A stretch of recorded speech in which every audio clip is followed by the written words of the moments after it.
வெண்முரசு. வெய்யோன் 72. பகுதி 9. மயநீர் மாளிகை 9. வாசிப்பது சந்தீப். விழிகொண்ட நாள் முதல் பச்சை நிறமன்றி பிறிதொன்றை அறியாதவர்கள் காண்டவத்து தட்சநாகர்கள். அங்கு இருளும் ஒளியும் ஆகி நின்றது பசுமையே. அனலென்று அவர்கள் அறிந்ததெல்லாம் இலை மீறி வந்த கதிரொளியும், நீரில் எழுந்த அலையொளியும், தளிரில் எழுந்த உயிரொளியும், மலரில் எழுந்த வண்ணங்களும் மட்டுமே. தங்களைச் சூழ்ந்து செந்நிறப் பெருநாவுகள் எழுந்து காற்றில் விரிந்து படபடத்தாடியதைக் கண்டதும் இளநாகர் கைசுட்டி உவகைக் குரல் எழுப்பியபடி அதை நோக்கி ஓடத் தலைப்பட்டனர். அஞ்சிய அன்னையர் அவர்களை அள்ளி எடுத்து ஈரப்பசுமைக்குள் பின்வாங்கி விழிவிரித்து நோக்கி அமர்ந்து நடுங்கினர். முதியவர் அது என்ன என்றறியாது அங்குமிங்கும் பரிதவித்தனர். மண்ணின் நாக்கு என்று ஒருவன் கூவினான். மாபெரும் மலரிதழ் என்றான் பிறிதொருவன். செந்நீரலை என்றான் ஒருவன். அந்தி என்றான் ஒருவன். அல்ல, இளம்புலரி என்றான் பிறிதொருவன். அது என்னவென்றறிய துணிந்த இளைஞர் இருவர் அணுகிச் சென்று அந்த விடாய் மிக்க வெறிநாவால் சுருட்டி இழுக்கப்பட்டு பொசுங்கி உயிர் துறந்தனர். நாற்புறமும் எழுந்து சூழ்ந்து இடியோசை எழுப்பி அது வரக்கண்ட பின்னர்தான் கொல்ல வரும் அறியார் தெய்வம் அது என்று உணர்ந்தனர். அலறிக்கூவி மைந்தரையும் மூத்தாரையும் அள்ளி தோளெடுத்துக் கொண்டு மேலும் மேலும் உள்காடுகளுக்குள் சென்றனர். 4 விளிம்புகளையும் எரித்து அவ்வெறியின் வெம்மையாலேயே மேலும் வளர்ந்து பரவி மாபெரும் வலைபோல் அவர்களை சுற்றி இறுக்கியது அனல். உருமியது, நகைத்தது, கைவீசி நின்றாடியது, கருங்குழல் சுழற்றி வெறிகொண்டது, வான் நோக்கி எம்பி தாண்டவமாடியது, மண்ணில் படம் சுழற்றி ஓங்கி அறைந்தது, துதிக்கை நீட்டி மரங்களை அள்ளி முறித்து வாயிலிட்டு மென்றது. வீசும் காற்றில் தாவி ஏறி வந்து பச்சை மரங்களின் மேல் படர்ந்து சுற்றி உண்டு மேலெழுந்து இன்னும் இன்னும் என அறை கூவியது. யானைக்காதுகள் போல கிழிந்து தெரித்தது. சிறகு கொண்ட பறவைகளாக மாறி பறந்து வந்து மரங்களின் மேல் அமர்ந்தது. உருகி வழிந்து கிளைகளில் இறங்கி தளிர்களை பொசுக்கி புகைவிட்டு வெடிக்கச் செய்து பற்றிக் கொண்டது. காடு நிறைத்து கூடுகட்டி குடியிருந்த பறவைகள் கூச்சலிட்டபடி விண்ணில் எழுந்தன. முட்டைகளை விட்டு வந்து அன்னை பறவைகள் கீழே நோக்கி கூச்சலிட்டபடி தவித்தன. அலறியபடி மீண்டு வந்து அத்தணலிலேயே விழுந்தன. துணைவியர் விழக்கண்டு ஆண்பறவைகளும் வந்து ஆகுதியாயின. சுருண்டெழுந்த நாகங்கள் கருகிய கொடிகளுக்கிணையாக நெளிந்து உயிர் அணைந்தன. பூச்சிகள் பொசுங்கி சாம்பல் பொறுக்குகளாயின.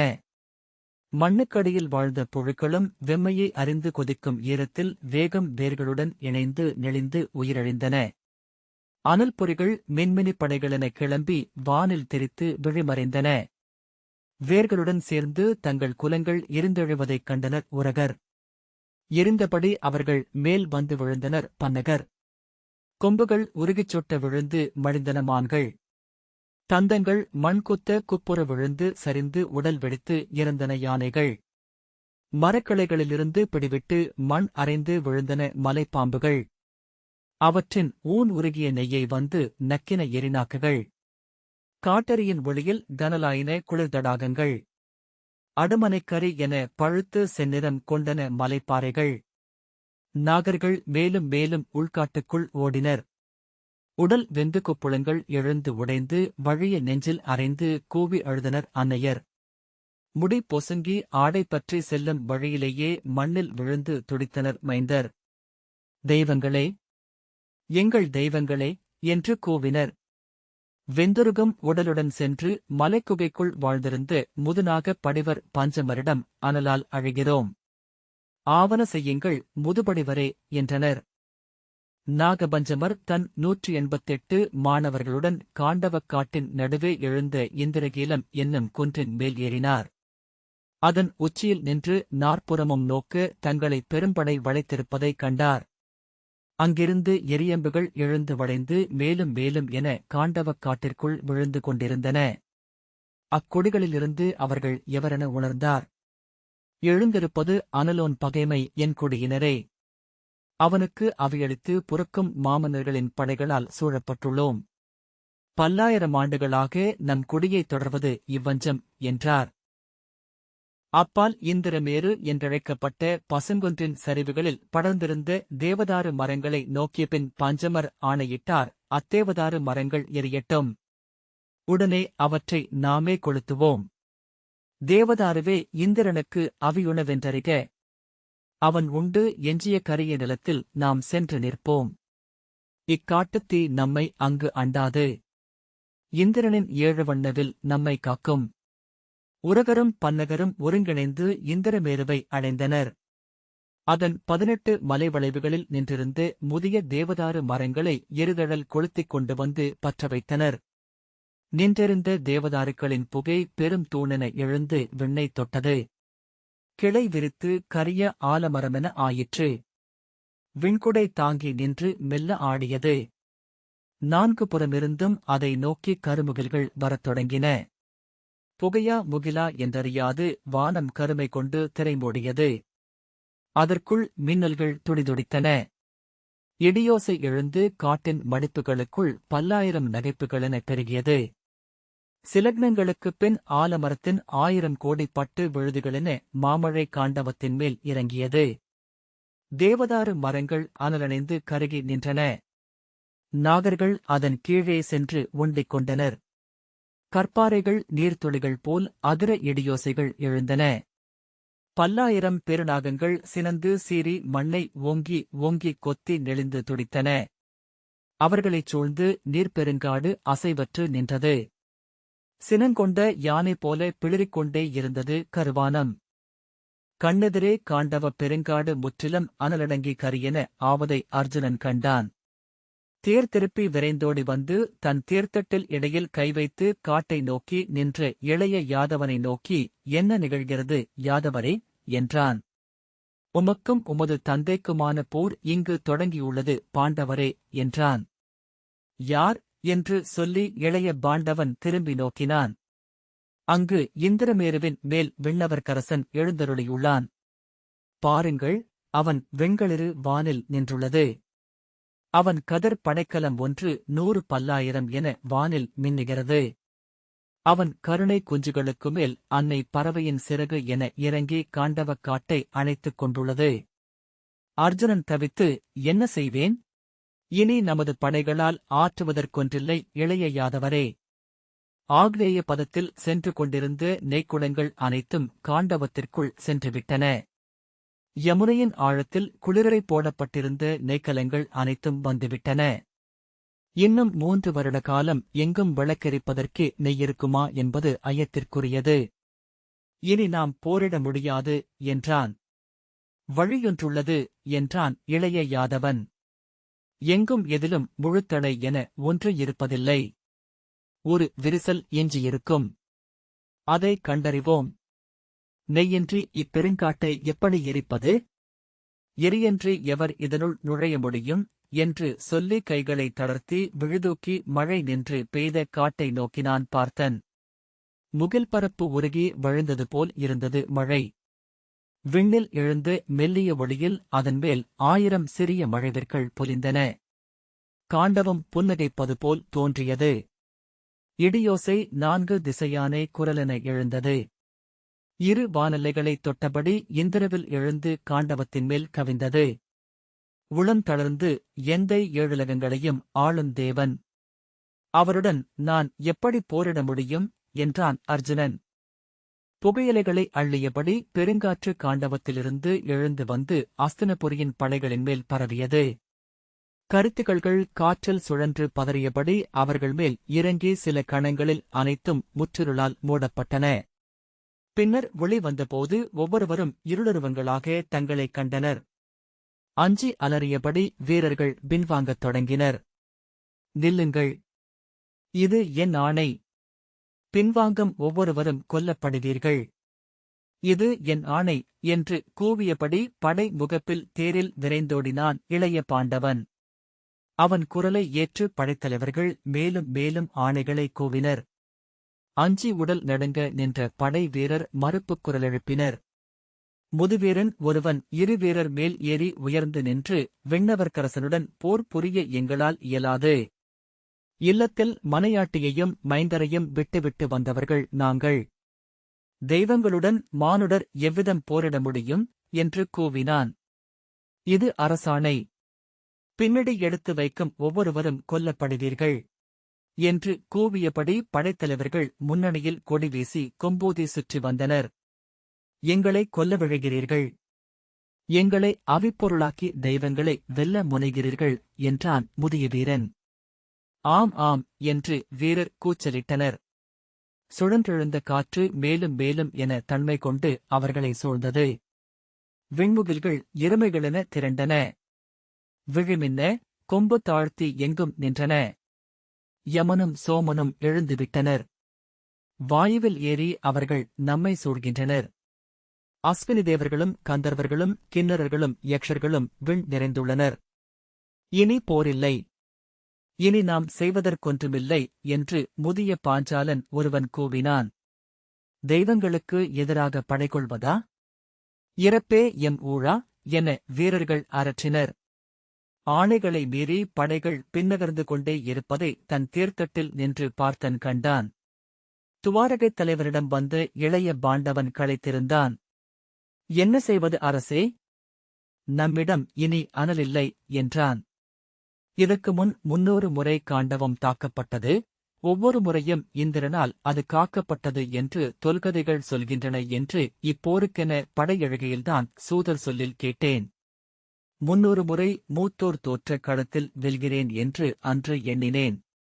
முன்னர் 300 முறையும் அவர்களை தோற்க வைத்தது எந்தையின் வெல்ல முடியா நீர்க்கோட்டை என்று இப்போது அறிந்தேன். நீரில் நின்றெறியும் நெருப்பொன்றுள்ளது என்றான் இளைய யாதவன். அதை பீதர்கள் அறிவார்கள். பீதர்களிடமிருந்து அதை பெறுவோம். கலிங்கத்திலிருந்து கங்கை வழியாக இங்கு கொண்டு வந்து சேர்ப்போம். அதுவரை இம்முற்றுகை தொடரட்டும். இளைய யாதவனின் ஆணைப்படி 200 படகுகளில் பீதர் நாட்டு எரிப்பொடி காண்டவத்திற்கு கொண்டு வரப்பட்டது. கந்தமாதன மலையில் எழும் முகிலின் கெடுமணம் கொண்டிருந்தது அது. அம்மலை மேல் ஒளிப்பெருந்தோணென எழுந்து வானில் நின்று கூத்திடும் பாதாள தெய்வங்கள் அக்கரிப்பொடியில் உறைவதாக சொன்னார்கள். மண்ணைத் தோண்டி ஆழத்திலிருந்து அவ்வேதிப் பொருளை எடுத்து பிரித்து சேர்த்த பீதர்கள் அதற்கு 7 எரிதெய்வங்களை காவல் நிறுத்தியிருந்தனர். பீதர் நாட்டு எரிப்பொடியை 100 படகுகளில் ஏற்றி யமுனையில் அனுப்பி காண்டவ பெருங்காட்டிற்கு தென்கிழக்கே நாணல் புதர்கள் செறிந்த சதுப்பொன்றின் அருகே செல்ல வைத்து எரியம்பால் அனல் மூட்டினார்கள். மின்னல் 100 ஒருங்கு சேர எழுந்தது போல் விழிக்கூசை வெடித்து இடியோசை முழங்க பற்றிக் கொண்டன படகுகள். நாணல் புதர்களும் இணைந்து பற்ற அப்பகுதி ஒரு பெரும் அனல் பரப்பாயிற்று. தொலைவிலிருந்து பார்க்கையில் அங்கு நீரில் இளங்கதிர் எழுந்தது போல் தோன்றியது. இந்திரமேருவின் மேலிருந்த கருமுகில்குவை வடங்களால் இழுக்கப்பட்ட பெருங்களிறு போல மெல்ல அசைந்து வானில் நடந்தது. அதை முதலில் கண்ட பார்த்தன், ஆ, விண்முகில் அசைகிறது, எந்தையின் களிறு இடம்பெயர்கிறது என்று கூவினான். முகில்மலை அவ்வனலுக்கு மேல் சென்று நின்றது. அதிலிருந்து நீர்விழுதுகள் இறங்கி தீயின் மேல் படர்ந்தன. காண்டவக்காட்டின் மேல் அரணெனச் சூழ்ந்திருந்த கருமேகங்கள் தலையானையே நிறையானைகள் என தொடர்ந்து விலகிச் சென்று நாணற் பரப்பு மேல் நின்றன. செலுத்துங்கள் என்று இளைய யாதவன் ஆணையிட்டதும் 4 புறங்களிலிருந்தும் படை வீரர்கள் ஏத பீதர் நாட்டு எரிப்பொடி நிறைக்கப்பட்ட 10,000 மூங்கில் குழாய்கள் அம்புகளென எழுந்து சென்று காண்டவ பெருங்காட்டில் விழுந்து அனல் கக்கி வெடித்தன. சற்று நேரத்தில் மீண்டும் காண்டவக்காடு பற்றிக் கொண்டது. ஒரு கணமும் நிறுத்தாதீர்கள் என்று இளைய யாதவன் ஆணையிட்டான். எரியெழுந்த இடத்துக்கு முன்னால் அம்புகள் விழலாகாது. எரியெழுந்து ஒன்றுடன் ஒன்று பிணைந்து கொள்ள வேண்டும். படைமுகப்பில் விடாதீர்கள். எரியம்புகளை செலுத்துங்கள் என்று படைத்தலைவர்கள் கொம்போதியபடி சுற்றி வந்தனர்.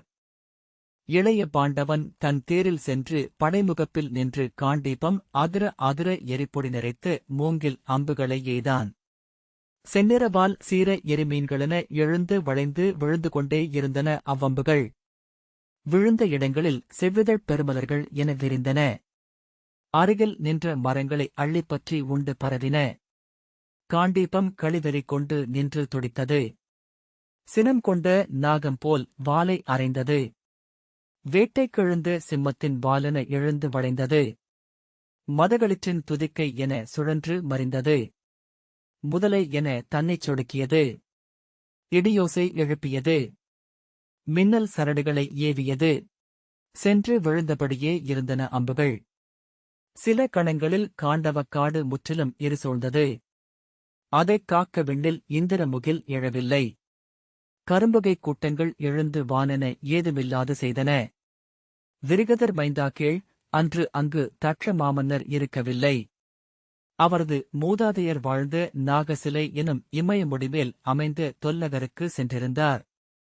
காண்டவத்தை ஆளும் அரசர்கள் தங்கள் வாழ்க்கையில் ஒருமுறையேனும் எவரும் அறியாமல் காண்டவம் நீங்கி நாகசிலைக்குச் சென்று முகிலேறும் வழியும் கரிய பாறைகளின் ஊடாக படர்ந்திருக்கும் கொடிகளைப் பற்றி மேலேறி விண்ணுரசி நின்றிருக்கும் தங்கள் தொல் நகரை பார்த்து வர வேண்டுமென்ற நெறியிருந்தது. அங்கு அவர்கள் தங்கள் முன்னோர்களின் சொற்களை கேட்க முடியும். அது அவர்களை அழிவற்றவர்களாக ஆக்கும். அந்நகரின் குகைகளுக்குள் வழிபாடு மறந்த தெய்வப் பாவைகள் விழியென பதிந்த செங்கனல் கற்கள் பந்த ஒளியில் சுடர்விட, விழிகளிலும் இதழ்களிலும் உறைந்த சொற்களுடன் நின்றிருக்கும். பிரிந்து சிதறிப்புதைந்த தொன்மையான எலும்புக்கூடுகளுக்கு மேல் மலைச்செடிகள் படர்ந்திருக்கும். மழை ஈரம் படிந்த மண்ணில் மண்டையோடுகள் காலிடரும். இருளும் தூசியும் வௌவால் எச்சமுமாக கைவிடப்பட்ட வாழ்வுகைகளுக்குள் அந்நகரை எரித்து அனலோனின் கரை எஞ்சியிருக்கும். மகாபரபவர் வரை அங்கு தட்சர்கள் ஆண்டிருந்தனர். காண்டவத்தை ஆண்ட 187வது தட்சர் சுப்ரர் தன் 7 அணுக்கர்களுடன் மலை ஏறிச் சென்று பிரபவர் விழுந்து மறைந்து உடல் மட்கிய இடத்தில் அமர்ந்து சிறு இலைப்பொட்டலத்தில் கொண்டு வந்திருந்த கனிகளையும் கிழங்குகளையும் படைத்து மூதாதையரை வழிபட்டுக் கொண்டிருக்கையில்தான் அவரது காடு முற்றாக எரிந்தெழுந்தது. அதன் இறுதிப் பசுந்தழையும் சுருண்டு பொசுங்க இறுதிப் புழுவும் மண்ணுள் இறந்தது. காண்டவத்தின் இறுதி மூச்சு ஒரு வெங்காற்றாக வானிலெழுந்து அங்கே நிறைந்திருந்த எல்லையற்ற குளிர்வெளியில் மறைந்தது. சுப்ரரின் துணைவி மகாதட்சகி காலகை தன் வயிற்றுக்குள் 7வது மைந்தனை சுமந்திருந்தாள். தன் 6 மைந்தரும் பொசுங்கி அழியக் கண்டு சித்தமழிந்து மண்ணில் அறையும் கைகளுடன் அலறிக் கொண்டிருந்தாள்.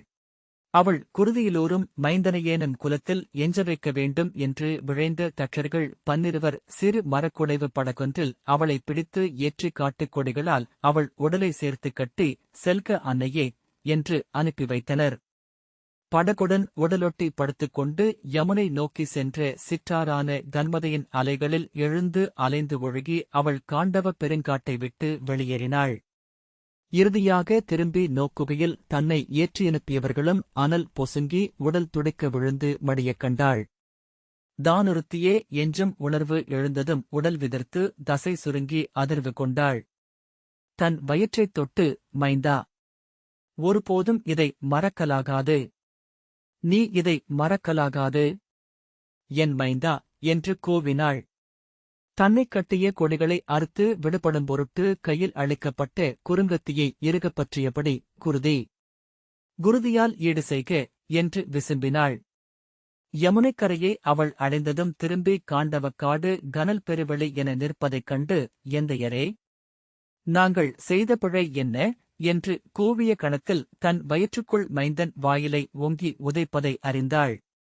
அவ்வலி தாழாமல் படகில் அவள் துடிக்க அது நீரில் அலையிழக்கித் துள்ளியபடி சென்றது.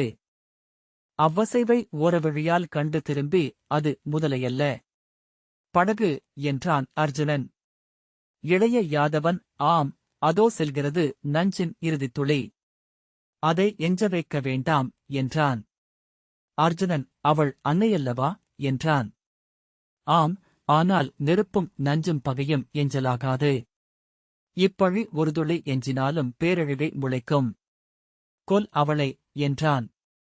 பிறையம் பிடித்து வில்லில் தொடுத்து ஒரு கணம் தயங்கி, உகந்ததாகுமா அது இளைய யாதவரே என்றான்.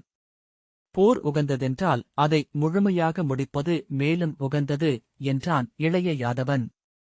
மேலும் தயங்கி, என்னால் முடியவில்லை யாதவரே என்றான் பார்த்தன். இது உன் யோகத்தின் பெருந்தளை. நீ வென்று கடக்க வேண்டியது உன்னையே என்றான் இளைய யாதவன். அவன் அம்பு கொண்ட குறி அலை பாய்ந்தது. நெஞ்சை குவித்தான். சித்தம் தீட்டி கூர்கொண்டான். காதுவரை நாணிழுத்து அம்பை செலுத்தினான் பார்த்தன். மகாதட்சையின் கழுத்தை சீவி எறிந்தது அது. அக்கணமே தலையற்று துள்ளியதிர்ந்து உடலில் அலையெடுத்த இடக்கையில் இருந்த சிறு கத்தியால் தன் வயிற்றைதான் கிழித்தாள். அவ்வசைவு முடிவதன் முன்னரே உயிர் துறந்தாள். திறந்த வயிற்றில் இருந்து குமிழிகளுடன் வெடித்து வழிந்த குருதிச்சலத்துடன் வெளிவந்தான் இளைய தட்சன் அஸ்வசேனன். வீறிட்டலறி புரண்டு படகின் குழிக்குள் விழுந்து காலுதைத்தான். கொல், கொல் அவனை, இல்லையேல் உன் குலம் அவனால் அழியும் என்றான் இளைய யாதவன். உன் யோகத்தின் இறுதித் தடை இது. கடந்து செல். உன்னை நீயே வென்று செல். பிறந்து இன்னமும் மண் காணா மகவு அது இளைய யாதவரே என்றான் பார்த்தன். ஆம், ஆனால் அது நஞ்சு. மானுடரை கொல்லலாம் என்றால் மைந்தரென்ன, மகவென்ன என்றான் இளைய யாதவன். இல்லை, நான் அதை செய்யப் போவதில்லை. என் உள்ளம் சோர்கிறது. கை நடுங்குகிறது. காண்டீபம் நிலம்தாழ்கிறது என்றான். அதை கொல்லாவிடில் உன் குலத்தின் 10,000 மைந்தரை நீ கொல்கிறாய் என்றான் நீலன். தலைமுறை தலைமுறையென நீளும் பெருவஞ்சம் ஒன்றை அவர்களுக்கு எதிராக விட்டு வைக்கிறாய். அவர்கள் பிறக்கும் முன்னரே கருவில் நஞ்சுறச் செய்கிறாய். ஆம், உண்மை. இக்கணம் அதை நன்கு அறிகிறேன். இது என் குலமழிக்கும் நஞ்சு. ஆனால் என்னால் முடியாது யாதவரே. இறுதிக் கணத்தில் தன்னைப் பிளந்து அவள் எடுத்திட்ட குழந்தையைக் காண்கிறேன். அன்னையென பேரொரு கொண்டு எழுந்து அப்பெருவிழைவுக்கு முன் தலை குனிகிறேன். அவள் என்னை அழைக்கட்டும். அவள் சொற்களால் என் தலைமுறைகள் முற்றழியட்டும். அதுவே முறையும் ஆகும். அம்மகவை நான்